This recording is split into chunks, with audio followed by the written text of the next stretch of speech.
Hi, welcome to love talkies. Hey Zindagi episode number 5 finale episode. We need to talk అని తన తండ్రి నుంచి వచ్చిన మెసేజ్ చూసి ఆలోచనలో పడింది కాంతమ్మ. అది తెలియని అభి తన మానాన్న తాను మాట్లాడుతూ హ్యాపీగా ఉన్నాడు. అంతకుముందే విరాట్ కాల్ చేయడం, ఇటు తన తండ్రి వైపు నుండి మెసేజ్ రావడం, రెండింటిని బట్టి చూస్తే తన తండ్రి విరాట్ గురించి చెప్పబోతున్నాడని కాంతమ్మకి అర్థమైంది. కానీ అభి అని అనుకున్న ఆమెలో మొదటిసారి మదనం స్టార్ట్ అయింది. కాసేపటికి ఏదో డిసైడ్ అయినట్లు తన తండ్రికి ఓకే అని మెసేజ్ చేసి అభి చేతిని చేతుల్లోకి తీసుకొని గట్టిగా పట్టుకుంది. ఏమైంది, బాగానే ఉన్నావా అని అడిగాడు అభి. కొంచెంసేపు ఏం మాట్లాడక అభి, చిన్నగా అభి భుజం మీద తలవాల్చి చెప్పింది కాంతమ్మ. దాంతో ఆమె తల చిన్నగా నిమిరి డ్రైవింగ్ మీద ఫోకస్ చేశాడు అభి. మౌనంలో తన ప్రశ్నలకు సమాధానాలు వెతికే ప్రాసెస్లో పడింది కాంతమ్మ. కాసేపటికి కాంతం ఇంటికి చేరుకుంది ఆ కార్. డోర్ తీయడానికి వచ్చిన వాచ్మెన్ వాళ్ల కారు కాకుండా బయట కారు రావడంతో ఆశ్చర్యంగా చూశాడు. అంతలోనే అభి భుజం మీద తలవాల్చిన కాంతమ్మను చూస్తూ సెల్యూట్ చేసి డోర్ తీశాడు. ఓయ్ కాంతమ్మ, ఈ సెల్యూట్లు అవసరమా మనకి? మన ఇంట్లో ఇలాంటివి అస్సలు ఎలా చేయొద్దు, మన పిల్లలు పాడైపోతారు అన్నాడు అభి. ఆ మాటకు అతని వైపు ఒక క్షణం తీక్షణంగా చూసి తల తిప్పేసి ఆమె కారు దిగి వెళుతుంటే వెంటనే చేయి పట్టుకొని గట్టిగా లాగాడు అభి. ఆ ఫోర్స్కి అతని భుజానికి తగులుకొని ఒళ్ళో పడిపోయింది. రాక్షసుడా, ఏంటి నీ బాధ అని కోపంగా అరిచింది కాంతం. చెయ్యొదలొద్దన్నావు కదా, మరి నువ్వు ఒక్కదాని వెళ్ళిపోతావేంటి అని కళ్ళెగరేస్తూ అడిగాడు అభి. అబ్బా, నీ డెడికేషన్ పాడుగాను అని తల కొట్టుకొని పద అంది కాంతం. హాల్లోనే ఫైల్స్ ఏవో చూస్తున్న జయదేవ్ గారికి ఎదురుగా కాంతం ఎవరో అబ్బాయితో రావడం కనిపిస్తుంటే కళ్ళజోడు సరిచేసుకొని చూసేసరికి కాంతం చేతిని గట్టిగా పట్టుకొని వస్తున్న అభి కనిపించాడు.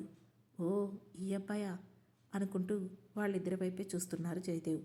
లోపలికి వచ్చిన కాంతం, తాతయ్య, ఇతను అభి వెబ్ డిజైనింగ్ డిపార్ట్మెంట్లో వర్క్ చేస్తున్నాడు అని ఫార్మల్గా పరిచయం చేసింది. తనేనా అన్నట్లు కళ్ళతోనే అడిగాడు జయదేవ్. అవును అన్నట్లు తలూపింది కాంతమ్మ. గుడ్ చాయిస్ అన్నట్లు కళ్ళెగరేశారు జయదేవ్. థ్యాంక్స్ అన్నట్లు కళ్ళార్పి అభి వైపు చూసింది కాంతమ్మ. అప్పుడు కాంతం చేతిని ఒక చేత్తో పట్టుకొని మరొక చేత్తో అతను జయదేవ్ కాళ్లకు నమస్కరించాడు.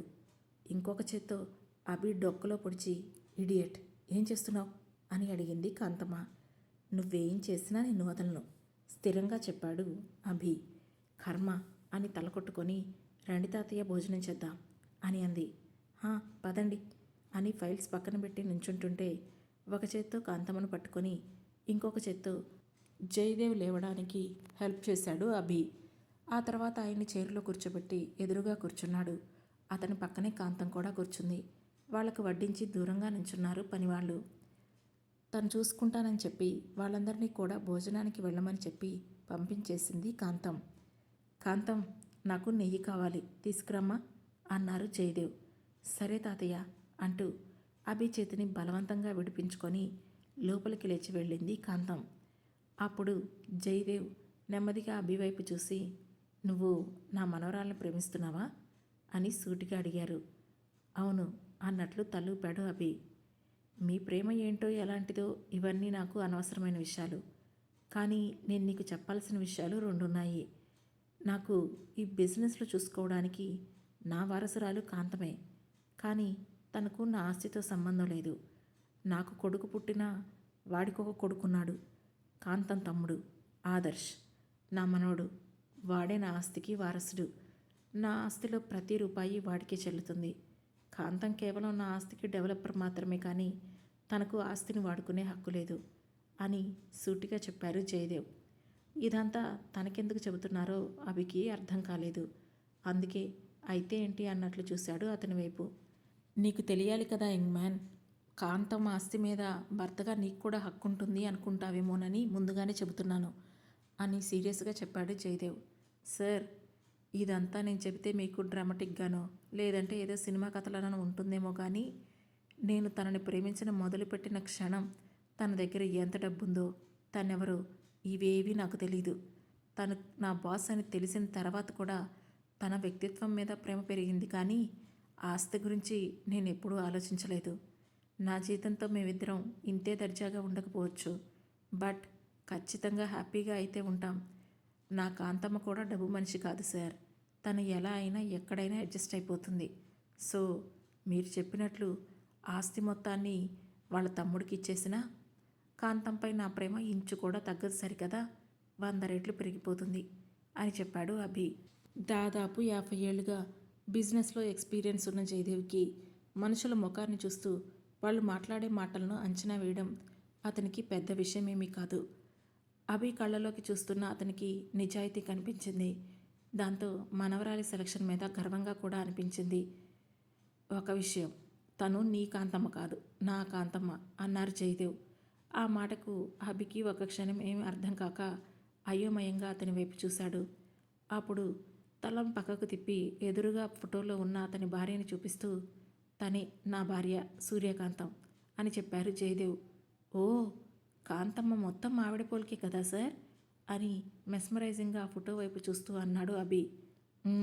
అంటూ ఉండగానే కప్పులో నెయ్యి పట్టుకొని వస్తున్న కాంతాన్ని చూసి, వేడిగా ఉందా అంటూనే తన చేతుల్లో నుండి తీసుకొని డైనింగ్ టేబుల్ మీద పెట్టాడు అభి.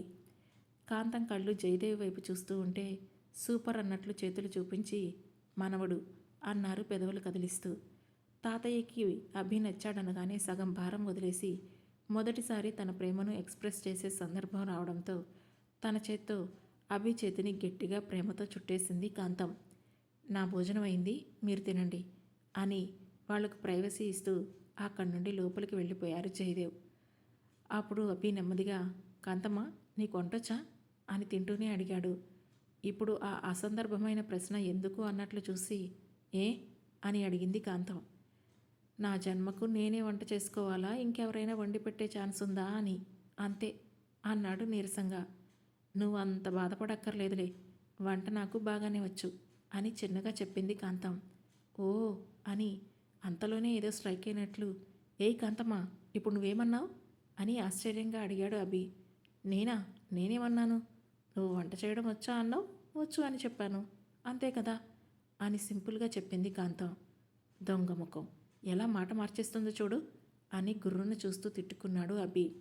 ఇంతలో కాంతం ఫోన్ రింగ్ అయ్యింది. డిస్ప్లేపై తన తండ్రి పేరు కనిపించింది.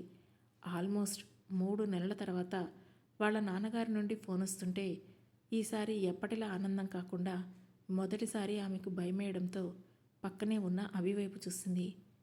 ఫోన్ ఎత్తు, నా ముఖం చూస్తున్నావేంటి? నువ్వేమీ నా పర్మిషన్ తీసుకో అక్కర్లేదులే అని వెటకారంగా అన్నాడు అభి. చిన్నగా నవ్వి ఫోన్ తీసుకొని పక్కకు వెళ్ళింది కాంతం. వెంటనే అటువైపు నుండి, విరాట్ నీతో మాట్లాడాలంటున్నాడు కుట్టి, టాక్ టు హిమ్ అని డైరెక్ట్గా చెప్పాడు ప్రసాద్. అతనే కాంతం ఫాదర్. డాడ్, ఈరోజు నా బర్త్డే అని పూడుకుపోయిన గొంతుతో చెప్పింది కాంతం. ఓ ఐసీ అని మనీ వేశాను, ఎంజాయ్ యువర్ పార్టీ అని చెప్పి ఫోన్ కట్ చేశాడు ప్రసాద్. విష్ కూడా చేయకుండా కట్ చేసిన అతన్ని ఏమనాలో అర్థం కాక కాసేపు మౌనంగా ఉండి కళ్ళు తుడుచుకొని అభి దగ్గరకు వచ్చేసింది. వెంటనే కాంతమ్మ నడుం చుట్టూ చేతులేసి వెనక నుండి బుగ్గ మీద ముద్దు పెట్టాడు అభి.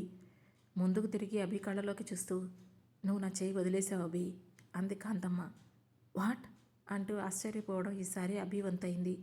వెంటనే తేరుకొని, వాట్, నువ్వే కదా వదలమన్నావు, దిస్ ఇస్ టూ మచ్ అబ్బా అన్నాడు గారంగా.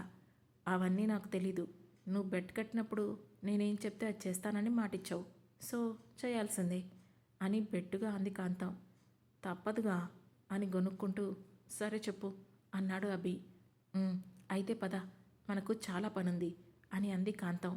అబ్బా, ఇప్పుడే కదా తిన్నాం, ఇంతలోనే ఎక్కడికి అన్నాడు అభి.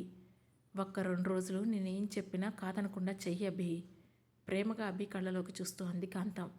ఆమె వాయిస్లో కళ్ళలో ఏదో మార్పు స్పష్టంగా తెలుస్తుంటే, నీ కళ్ళు ఏవో తేడాగా కనిపిస్తున్నాయేంటి అని ఆనందంగా అడిగాడు అభి.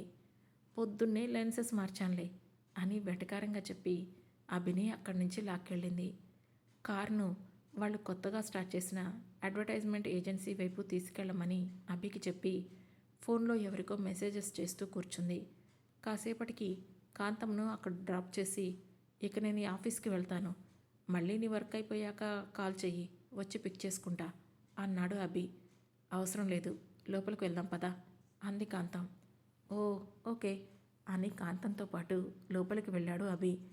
మేడం, మీరు చెప్పిన పేపర్స్ అని 2 పేపర్స్ తెచ్చి జయదేవి గారి పియ్యే ఆమె చేతికి ఇచ్చాడు. థ్యాంక్స్ బాబాయ్ అని ఆ పేపర్స్ తీసుకెళ్ళి అభి చేతిలో పెట్టి సైన్ చెయ్యి అని అడిగింది కాంతమ్మ. ఏంటివి చూస్తూ ఆశ్చర్యంగా అడిగాడు అభి. నువ్వు సైన్ చేస్తావా లేదా అని కోపంగా అడిగింది కాంతం. అరే, ఇందులో ఏముందో చెప్పకుండా సైన్ చేస్తావా చస్తావా అని నా పీకల మీద కూర్చుంటావేంటి? అట్లీస్ట్ అందులో ఏముందో చదవ నువ్వు అన్నాడు అభి. అంటే నువ్వు నన్ను నమ్మడం లేదు కదా? మరి నేనంటే ప్రేమ అది ఇది అని చెప్పావు, అదంతా అబద్ధమే కదా? You have trust issues right అని చాలా కోపంగా అడిగింది కాంతం. బాబోయ్ కాంతమ్మ, ఇంత చిన్న పనికి అంత పెద్ద పెద్ద మాటలు ఎందుకులే అని వెంటనే తను చూపించిన 2 పేపర్స్ మీద సైన్ చేశాడు అభి. వెంటనే వాటిని మళ్ళీ జయదేవి గారి పియ్య చేతిలో పెట్టి అతన్ని వెళ్ళిపోమ్మని చెప్పి అభిని లోపలికి తీసుకెళ్ళింది కాంతం. నువ్వేం చేస్తున్నావు? కనీసం నీకైనా అర్థమవుతుందా అన్నాడు అభి. చుప్, కామ్గా ఉండమని చెప్పానా? గయ్యమని అరిచింది అభి వైపు చూసి. వాళ్ళు లోపలికి వెళ్ళేసరికి మేకప్ మ్యాన్, హెయిర్ డ్రెస్సర్ అందరూ రెడీగా ఉండడంతో ఆశ్చర్యంగా వాళ్ళని చూస్తూ ఏం అర్థం కాక కాంతమ్మ వైపు చూశాడు అభి. వాళ్ళకి అభిని చూపిస్తూ ఇదిగో ఇతనే అని చెప్పింది కాంతమ్మ. ఓకే సార్, పదండి లోపలికి వెళ్దాం అంది హెయిర్ డ్రెస్సర్. ఒక్క నిమిషం అని కాంతం వైపు పక్కకు రమ్మన్నట్టుగా చూసి పక్కనే ఉన్న రూమ్లోకి వెళ్ళాడు అభి. అతని వెనకే కాంతం కూడా వెళ్ళింది. ఏంటిదంతా కాంతం అన్నాడు అభి. ఇప్పుడు స్టార్ట్ చేసిన అడ్వర్టైజింగ్ ఏజెన్సీస్లో మోడల్స్ కావాలి అభి. నువ్వున్నావుగా, సో ఫస్ట్ మోడల్గా నిన్నే తీసుకున్నాను అంది కాంతం. వాట్, మోడలింగా? నాకు అస్సలు ఇష్టం లేదు, నేను ఒప్పుకోను అని అరిచాడు Abhi. Will you please shut your mouth Abhi అంతే సీరియస్గా అరిచింది కాంతం. దాంతో కణతలు నొక్కుంటూ అసహనంగా నుంచున్నాడు అభి. చూడు, నేను చెప్పేది విను అభి. నాకు ఆఫీస్ స్టార్ట్ చేయడానికి లీస్ట్ బడ్జెట్లో మోడల్స్ కావాలి. సో మోడలింగ్ కెరీర్కి అస్సలు సంబంధించని వాళ్ళని నేను తీసుకుంటాను. అండ్ నాకు నచ్చింది చేస్తానని నువ్వు కూడా మాటిచ్చావు అభి అని సూటిగా అతని కళ్ళలోకి చూస్తూ గుర్తు చేసింది Kantam. You are behaving too smart అన్నాడు అభి. ఐఎమ్ ఆల్రెడీ స్మార్ట్ అని కళ్ళెగరేస్తూ అంది కాంతం. నీ తెలివితేటలన్నీ నా దగ్గరే చూపించావులే వెటకారంగా అన్నాడు అభి. నువ్వెన్ని వేషాలు వేసినా నేను పట్టించుకోను, వెళ్ళి మేకప్ వేయించుకొనరా అంది కాంతం. ఇంకొకసారి ఆలోచించు బంగారం, మనకిప్పుడు ఇవన్నీ అవసరమా అని అన్నాడు అభి. అన్నీ నేను ఆలోచించాలే కానీ నువ్వు వెళ్ళు అని కసిరింది కాంతం. దాంతో ముఖం గంటులా పెట్టుకొని వెళ్ళాడు అభి. మేకప్ వేసుకొని రాగానే అప్పటి వరకు ఫోటోగ్రాఫర్స్తో మాట్లాడుతోంది కాస్త వాళ్ళని పక్కకు వెళ్ళమని సైగ చేసి అభికి దగ్గరగా వచ్చి, నీకు ఎవరు హెయిర్ జెల్ రాశారు అని సీరియస్గా అడుగుతూ స్మూత్గా ఉన్న అతని హెయిర్ని మెస్సీ చేస్తూ, నీకు మెస్సీ హెయిర్ చాలా బాగుంటుంది అభి అని అతని షర్ట్ బటన్స్ తీస్తూ చెప్పింది కాంతం. ఓయ్, ఏం చేస్తున్నావు అని ఆశ్చర్యంగా అడిగాడు అభి. ఎక్కువ చేయకు, నువ్వు ఫస్ట్ ఈ బటన్స్ పెట్టకుండా ఉండు. ఈరోజు రోజు ఆఫీస్కి వస్తావు చూడు, ఫస్ట్ బటన్స్ పెట్టకుండా మెస్సీ హెయిర్లో లైట్గా గడ్డం ట్రిమ్ చేసి అలా ఉంటేనే సినిమా హీరోలో ఉంటావు నువ్వు అని అంది కాంతం. తన మాటలు వింటుంటే అసలు తను వింటున్నది నిజమో లేదంటే నిద్రలో ఏమైనా కలగంటున్నాడో అర్థం కాక వెంటనే కాంతమ్మ చేతి మీద గిచ్చాడు అభి. రే రాక్షసుడా, నా చెయ్యి అని అరిచింది కోపంగా. అసలు నిజమేనా ఇదంతా? నువ్వు నన్ను పొగుడుతున్నావా? అంతలా అబ్జర్వ్ చేస్తావా నన్ను అని ఆశ్చర్యంగా అన్నాడు అభి. బండ సచ్చినోడా, నిజమో కాదో తెలియాలంటే నా చెయ్యి గిల్లకూడదు, నీ చెయ్యి గిల్లుకోవాలి అని అరిచి వెంటనే అభి చేతిని గిల్లేసింది కాంతం.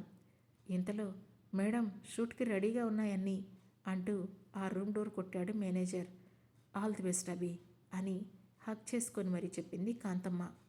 ఏంటో నా దేవత ఈ మధ్య అడగకుండానే వరాలు ఇచ్చేస్తుంది అనుకుంటూ కాంతమ్మ చుట్టూ చెయ్యేశాడు అభి. అభి గమనించకుండా చిన్నగా అతని హార్ట్ మీద ముద్దు పెట్టి వెళ్ళు అంది. ఇంకొంచెం సేపు ఉందాం, ఇలానే బాగుంది నాకు ఆమెను ఇంకాస్త గట్టిగా హత్తుకుంటూ అన్నాడు అభి. నాకు అస్సలు బాలేదు, వెళ్ళిరా బాబు అంది కాంతం. ఇక తప్పదన్నట్లుగా అభి వెళ్ళడంతో డిఫరెంట్ పోజెస్లో అభికి షూట్ చేయడం స్టార్ట్ చేశారు అక్కడున్న ఫోటోగ్రాఫర్స్. అవన్నీ ఎదురుగా కూర్చొని చూస్తూనే ఉంది కాంతమ్మ. ఫస్ట్లో అభి అంత ఇంట్రెస్ట్ చూపించకపోయినా స్వతహాగా అతనిలో ఉన్న ఇంట్రెస్ట్తో త్వరగానే ఆ షూట్కి అలవాటు పడిపోయాడు అభి. కాసేపటికి బ్రేక్ రావడంతో, చాలా అలసిపోయావు కదా, రెస్ట్ తీసుకో అని చున్నీతో అభి ముఖం మీద అద్దుతూ అంది కాంతం. అది చూసి ఆశ్చర్యపోతూ, నువ్వు అప్పుడప్పుడు వింత వింతగా ప్రవర్తిస్తావు తెలుసా అని అన్నాడు అభి. అలవాటు చేసుకో, నీకు తప్పదిక అని నవ్వుతూ చెప్పింది కాంతం. రాక్షసి, డైరెక్ట్గానే చెప్పొచ్చుగా అన్నాడు అభి. ఐ విల్ కిల్ యూ అంది కాంతం. ఓ, ఇంకా మనకి పెళ్ళే అవ్వలేదు, అప్పుడే కిల్లు వరకు ఎందుకులే అభి సిగ్గుపడుతున్నట్లు నటిస్తూ అన్నాడు. నీ సిగ్గు సంతకెళ్ళా, కిల్కి పెళ్ళికి ఏంట్రా సంబంధం అని కోపంగా అంది కాంతం. కిల్లంటే రోజు నైట్ నువ్వు నేను బెడ్ మీద అని అంటూ ఉండగానే అభి నోటిని తన చేత్తో మూసేసి, ఇడియట్, బుద్ధుందా లేదా నీకు, ఎవరైనా వింటారు అని కోపంగా అంది కాంతం. వెంటనే తన నోటిని మూసిన ఆమె చేతి మీద ముద్దు పెట్టి, ఎవరూ లేరు కాంతమ్మ, జస్ట్ చిల్ అన్నాడు అభి. ఆ తర్వాత మిగతా షూట్ కూడా కంప్లీట్ చేసుకొని ఈవినింగ్ ఇద్దరూ ఇళ్లకు చేరుకున్నారు. రోజంతా విపరీతంగా అలసిపోవడంతో వెళ్ళగానే నిద్రపోయాడు అభి. తర్వాత రోజు కూడా చాలా లేటుగా లేచాడు. లేవడమే టైం చూసి, ఈరోజు కూడా ఇక లీవ్ పెట్టాల్సిందే అని తిట్టుకుంటూ లీవ్ అప్లై చేయడానికి ఫోన్ తీశాడు అభి. లీవ్ అప్లై చేసి తన మెయిల్స్ చెక్ చేసుకుంటూ ఒక మెయిల్ దగ్గర అభి కళ్ళు ఆగిపోయాయి. వెంటనే గుండె వేగంగా పరుగులు తీయడం మొదలుపెట్టింది. తను చాలా ఇష్టపడే ఒక ఫ్యాషన్ డిజైనర్ దగ్గర నుండి వచ్చిన మెయిల్ అది. అభిని తన మోడల్గా రిక్రూట్ చేసుకుంటున్నట్లు వచ్చిన ఆ మెయిల్ చూడగానే ఆశ్చర్యపోయాడు అభి. వాట్ అని ఆనందంతో గట్టిగా అరిచేశాడు. వెంటనే తేరుకొని, కాంతమ్మ, ఇదంతా నీ పనే కదా అని నవ్వుకుంటూ లేచి వెళ్ళి ఫ్రెష్ అయ్యి కారు తీసుకొని ఆఫీస్కి వెళ్ళిపోయాడు అభి. అతను వెళ్ళేసరికి కాంతం క్యాబిన్ బయటన దిగులుగా కూర్చొని ఉంది ప్రియా. నువ్వేం చేస్తున్నావు ఇక్కడ, నా కాంతం మీది ఆశ్చర్యంగా అడిగాడు అభి. అభి, నువ్వేంటిక్కడ అని షాక్ అవుతూ అడిగింది ప్రియా. కాంతమ్మతో మాట్లాడదామని వచ్చాను అన్నాడు అభి. తను బిజీగా ఉంది, తర్వాత మాట్లాడుతుందిలే, వెళ్ళు అంది ప్రియా. బిజీగా ఎప్పుడు ఉంటుందిలే, నేను వెళ్ళాలి, చాలా అర్జెంట్ అన్నాడు అభి. చెప్తే అర్థం చేసుకువింటే అభి, నువ్వు తన ఫియాన్సీ వచ్చాడు, బ్రేక్ అయిన ఎంగేజ్మెంట్ను మళ్ళీ కలుపుకొని పెళ్లి చేసుకోవడానికి ముహూర్తాలు కూడా పెట్టించేశారనుకుంటా, వాటి గురించే మాట్లాడుతున్నాడు అని కోపంగా చెప్పింది ప్రియా. అది విని అభి షాక్ అయ్యి, కాంతమ్మ ఒప్పుకుందా వాణ్ణి కలవడానికి అని క్రాకింగ్ టోన్లో అడిగాడు అభి. తెలీదు అభి, సడన్గా ప్రత్యక్షమయ్యాడు, ఇడియట్ అని తిట్టుకుంది ప్రియా. తనకిష్టమైన వాడంటే అని టెన్షన్తో అటు ఇటు తిరుగుతూ అడిగాడు అభి. ఇంకొక 2 సార్లు అడిగితే ఇప్పటికే నీవు ఈ క్వశ్చన్ అడిగి 100 టైమ్స్ అవుతుంది అని కోపంగా అంది ప్రియా. మరి నువ్వు సమాధానం చెప్పు అన్నాడు అభి. ఇష్టం అంటే వాళ్ళది ఈ లవ్ మ్యారేజ్ కాదు కదా అభి, పేరెంట్స్ ఇష్టాలు కూడా ఉంటాయి కదా అంది ప్రియా. అరే, పేరెంట్స్కి ఇష్టమైతే మాత్రం పిల్లల మీద రుద్దేస్తారా? అయినా ఈ మేడం గారి ప్రాబ్లం ఏంటట, మా మీద అరుస్తుంది కదా, అలానే వాడి మీద కూడా అరిచి బయటికి గెంటేయకుండా లోపల ఏసీ రూమ్లో కూర్చోపెట్టి కబుర్లు చెబుతుంది చూడు అని తన అసహనం అంతా వెళ్ళగట్టాడు అభి. నాకేం తెలుసు, నేను కూడా నీలాగే బయటే ఉన్నాను కదా అంది ప్రియా. ఇంతలో అటెండర్ రూమ్ డోర్ ఓపెన్ చేసి జ్యూస్ తీసుకెళ్తుంటే ఇద్దరూ ఒకేసారి కళ్ళు ఆ రూమ్ వైపు తిప్పారు. అప్పుడు ఆ డోర్ సందులో నుండి కళ్ళు మిటకరించి చూశాడు అభి. అప్పుడే తన సీట్ నుండి నుంచొని కాంతమ్మని హగ్ చేసుకుంటూ కనిపించాడు విరాట్. అది చూడగానే బుస్సున లేచాడు అభి. హగ్ చేసుకుంటున్నాడు చూడు, ముష్టి వెధవ, నా కాంతమ్మ మీద చెయ్యేస్తావా, నీ చెయ్యి విరిగిపోను, నీ బెంచ్ కార్ మీద కాకిరెట్టయ్యా అని తిట్టుకుంటూ నుంచున్నాడు. కాసేపటికి విరాట్తో సహా బయటికి వచ్చింది Kantam. Okay bye miss, meet you soon అన్నాడు విరాట్. బాయ్ విరాట్ అని నవ్వుతూ చెప్పి అతన్ని పంపించేసి అక్కడే ఉన్న అభి వైపు చూసింది కాంతం. తనను చూసి ముఖం తిప్పుకొని వేరే వైపు దిక్కులు చూస్తున్నాడు అభి. ఏంటి వీడి ప్రాబ్లం అనుకుంటూ, mister Abhishek Maharshi, meet me in my cabin అని సీరియస్గా చెప్పి లోపలికి వెళ్ళిపోయింది కాంతం. వెళ్ళు, పిలుస్తుందిగా అంది ప్రియా. లోపలికి వెళ్ళి ఆమె ఎదురుగా నుంచొని గుర్రును చూస్తున్నాడు అభి. మెయిల్ చెక్ చేసుకున్నావా అని అడిగింది కళ్ళెగరేస్తూ కాంతం. చూసుకున్నాను, థ్యాంక్స్ మేడం అన్నాడు అభి. మేడం అంటూ ఆశ్చర్యంగా చూసింది కాంతం. మీ ఫియాన్సీ వచ్చారట కదా, ఎప్పుడు పెళ్ళి, పిలుస్తారా మమ్మల్ని అని ఉక్రోషంగా అడిగాడు అభి. దాంతో లేచి వెళ్ళి నెమ్మదిగా క్యాబిన్ డోర్స్ను క్లోజ్ చేసి వచ్చి అభి చెంప మీద ఒక్కటేసింది కాంతం. దాంతో తన చెంప మీద చేసుకొని అయోమయంగా చూశాడు అభి. ఏంటి ఆ చూపేంటి? నేను చూస్తే భయపడతాననుకుంటున్నావా ఏంటి? తోలు వలిచేస్తాను నీకు. క్యూటీ బంటి పిల్లలు అది ఇది అన్నా అసలుకే నా లైఫ్ మీద ఇంట్రెస్ట్ లేకుండా నేను బతుకుతుంటే మిస్సెస్ అభిషేక్ మహర్షి అని అదని ఇదని నాకు లైఫ్ మీద హోప్స్ పెంచి ఇప్పుడు చూడు ఎలా అంటున్నావో. నాకు తెలుసు మీ అబ్బాయిలందరూ ఇలానే ఉంటారు. నేను నిజానికి విరాట్ని పిలిపించింది తనతో పెళ్లి చేసుకోవడానికి కాదు, నా లవ్ మ్యాటర్ గురించి చెప్పడానికి పిలిచాను. తనకి చెప్పాను, ఎంగేజ్మెంట్ బ్రేక్ చేసుకున్నాను. అయినా నీకు నా పేరే నచ్చలేదు, ఇక నేనేం నచ్చుతానులే అని ఆవేశంతో ముక్కు ఎగబిల్చుకుంటూ అంది కాంతం. ఆమె ఎమోషన్ చూసి మనసు కరిగిపోయిన అభి వెంటనే ఆమెను దగ్గరకు తీసుకొని కళ్ళు తుడుస్తూ కాంతమ్మా అని పిలిచాడు. అప్పుడు అతని కళ్ళలోకి ప్రేమగా చూస్తూ I want to be Mrs Abhishek Maharshi అని ప్రేమగా చెప్పింది కాంతం. అది విని వెంటనే ఒక్కడుగు ముందుకేసి కాంతమ్మ ముఖాన్ని 2 చేతుల్లోకి తీసుకొని నుదుటిన ముద్దు పెట్టి గుండెలకి హత్తుకున్నాడు అభి. ముద్దు గర్ల్ ఫ్రెండ్కి ఎక్కడ కిస్ చేయాలో కూడా తెలియదు కానీ కబుర్లు ఆడుతావా అంటూనే మునివేళ్ల మీద నుంచొని అభి పెదవుల మీద ముద్దు పెట్టింది కాంతం. ప్రియంగా నెచ్చలి పెట్టిన తొలి ముద్దుని మనస్ఫూర్తిగా ఆహ్వానిస్తూ తొలి ముద్దుకు శ్రీకారం చుట్టాడు అభి కూడా. కాసేపటికి ఊపిరి కోసం బ్రేక్ తీసుకుంటూ కాంతమ్మ మెడ మీద ముద్దు పెడుతూ నీకు ఇక్కడ పర్సనల్ రూమ్ ఉన్నట్లుంది కదా అన్నాడు అభి. వెంటనే అభి షర్టుని పిడికెట్లో పట్టుకొని అని చిన్నగా అంది. అయితే ప్రొసీడ్ అయిపోదామా అని ఆమె నడుము మీదకి చేతులు పోనిస్తూ అన్నాడు అభి. దాంతో వెంటనే అభి చేతి మీద ఒక్కటేసి చంపుతాను, పెళ్లి వరకు పిచ్చి పిచ్చి ఆలోచనలు చేయకు అని అంది. అసలు నువ్వు నిజంగా లండన్లోనే పెరిగావా అని అనుమానంగా అడిగాడు అభి. లండన్లో పెరిగితే అంటూ ఉరిమి చూసింది కాంతమ్మ. తల్లి నేనేం అనలేదులే కానీ ఇప్పుడేం చేద్దాం అన్నాడు అభి. మా తాతయ్యకు మన విషయం తెలుసు కదా అభి, ఇక వెంటనే మీ ఇంట్లో కూడా చెప్పేసి పెళ్లి చేసుకుందాం అంది కాంతమ్మ.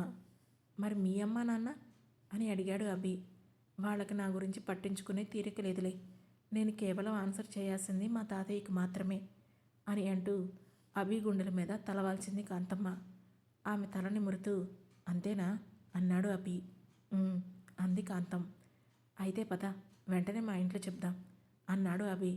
అప్పుడేనా? పర్లేదా మీ ఇంట్లో అని భయంగా అడిగింది కాంతం. ఏం కాదు, మా అమ్మ అర్థం చేసుకుంటుందిలే, నువ్వు భయపడకు అని అన్నాడు అభి. ఆ తర్వాత వెంటనే కాంతమ్మను వాళ్ళ ఇంటికి తీసుకెళ్ళాడు అభి. వాళ్ళ ఇంటి ముందు బయట కార్ పార్క్ చేస్తూ ఉండగానే అభి బాబు మీరు వచ్చేసారా అని ఆనందంగా అడిగింది వాళ్ళని చూసిన పనమ్మాయి. కాంతంతో సహా కిందకు దిగి హా బాగున్నావా నువ్వు అని అడుగుతూనే కాంతమ్మ చుట్టూ చెయ్యేశాడు అభి. దాంతో ఆమె అయోమయంగా చూస్తూ బాబు ఈ అమ్మాయి అని అడిగింది. ఎవరికి చెప్పకు, ఈ అమ్మాయి నా గర్ల్ ఫ్రెండ్, నేనే ఎవరికి చెప్పకుండా పెళ్లి చేసుకొని తీసుకొచ్చేశాను అన్నాడు అభి. అది విని ఆశ్చర్యంతో నోరు తెరిచి అంతలోనే అవునా అని అమ్మగారు అని అరుస్తూ లోపలికి పరిగెట్టింది పనమ్మాయి. ఏంటబ్బి నువ్వు అని ముద్దుగా కసిరింది కాంతం. ఇప్పుడు చూడు మా మాతాశ్రీ నీకు గ్రాండ్ వెల్కమ్ ఇస్తుంది అని నవ్వుతూ అన్నాడు అభి. అతను చెప్పినట్లుగానే హారతి పళ్ళం చేత్తో పెట్టుకొని వచ్చేసింది సుధా.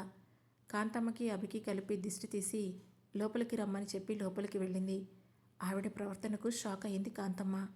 ఏంటి మీ మమ్మీ మనల్ని ఏం అనలేదు అని అడిగింది కాంతం.